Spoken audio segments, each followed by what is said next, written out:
And, if you're struggling at the moment, or you're struggling back in 2016, and you're listening to both sides, well, you're going to reach out for hope. You're going to vote for hope, even though it turned out not to be the case. During the Theresa May period, she was regarded as a Remainer, and she was not a real Brexiteer, even though she was talking about how she meant Brexit means Brexit, or a red, white and blue Brexit. And she was removed and replaced with somebody like Boris Johnson. But now we're starting to see even Brexiteers saying, well, Boris Johnson isn't really a Brexiteer.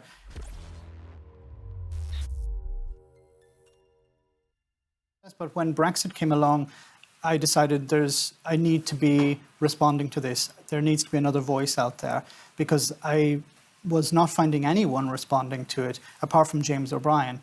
Constantly, in mainstream media, you'd have Nigel Farage and others like that who would be constantly brought on talking about Brexit, talking about how the European Union was the problem and how the solution was to leave it. And there was no real response to that. There were experts, there were politicians, but no one was really providing an alternative view. And when I saw James O'Brien do this, I thought, okay, this is somebody who's doing a good job. So this is somebody who's really responding. And I felt that I had to be part of that as well. You see on the pro-Brexit side, even though Brexit has happened in a sense, it has been done, for a better choice of words, the people on the Brexit side are still angry. And I think if you look at the YouTube algorithm, angry videos seem to get the most views and the most clicks. And if you look at talk radio and other channels like that, they constantly are pushing this angry narrative. Yeah, Brexit has been a success, but we should go further, or it hasn't been completed because we haven't done X, Y, or Z. And I found it fascinating how during the Theresa May period, she was regarded as a Remainer, and she was not a real Brexiteer, even though she was talking about how she meant Brexit means Brexit, or a red, white and blue Brexit. And she was removed and replaced with somebody like Boris Johnson. But now we're starting to see even Brexiteers saying, well, Boris Johnson isn't really a Brexiteer. And they're looking for the next one, which is maybe Liz Truss. And I have a feeling that in a number of years, they'll be pointing to, well, Brexit hasn't succeeded because Liz Truss was a Remainer. She wasn't a real Brexiteer. So they're always angry about something. And YouTube likes that.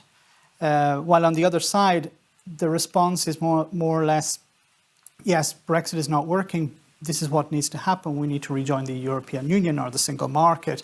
And this is in a sense, a more positive message. And perhaps that's not attracting the attention of viewers as something like GB News or talk radio. Many people voted for Brexit because they believed things would get better, especially people in the north of England who had been, they had seen the mines closed, they had seen the rule of Thatcher, their areas deprived for decades. And they had been voting Labour and nothing had changed. And eventually there was this opportunity in their eyes, okay, now we have a chance to vote for something and it will make a real difference. And many people voted for Brexit, with the idea that it would actually change things. Unfortunately, it didn't change some things and it made other things worse. But I think I try to, on the channel, I am critical of Brexit, what I describe as Brexiteers, people who now believe that Brexit is a good idea. And I don't define people as Brexiteers, ones who voted for Brexit and now have changed their mind. Because, we have to look at how much time and money was invested in convincing people to vote for something against their own interests. And it wasn't like in Switzerland, for example, where the government presented a referendum and make sure that the public are informed. Unfortunately, I think in the UK, it was the opposite. You had on one side Nigel Farage telling you everything will be wonderful. Vote for this and we will have sunlit uplands. And on the other side, you had maybe an expert or maybe a Tory politician who was saying, no, let's maintain the status quo. The status quo is good. And, if you're struggling at the moment, or you're struggling back in 2016, and you're listening to both sides, well, you're going to reach out for hope. You're going to vote for hope, even though it turned out not to be the case. And I think we have to not embrace Brexit, but embrace the people. Try to reach out to them and explain to them, look, you voted for this, you're not the problem. The people who sold it to you are the problem. And the solutions have to be fixes. So, and this is something I try to push as well on the channel, the idea that Keir Starmer or the Labour Party need to be fixers. Boris Johnson broke the system, they have to fix it.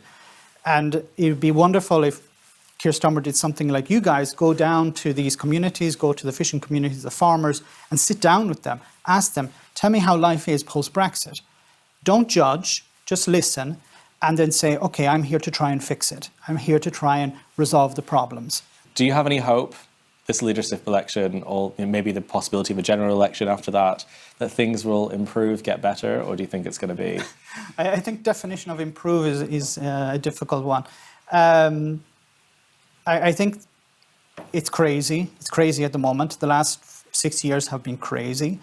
And at the moment before this, I was expecting a Tory leader who would come in, who would be more moderate, who would be a bit more normal, less of a clown, I should say. But that doesn't seem to be it doesn't seem to be the case. I think we're going to get more of the same.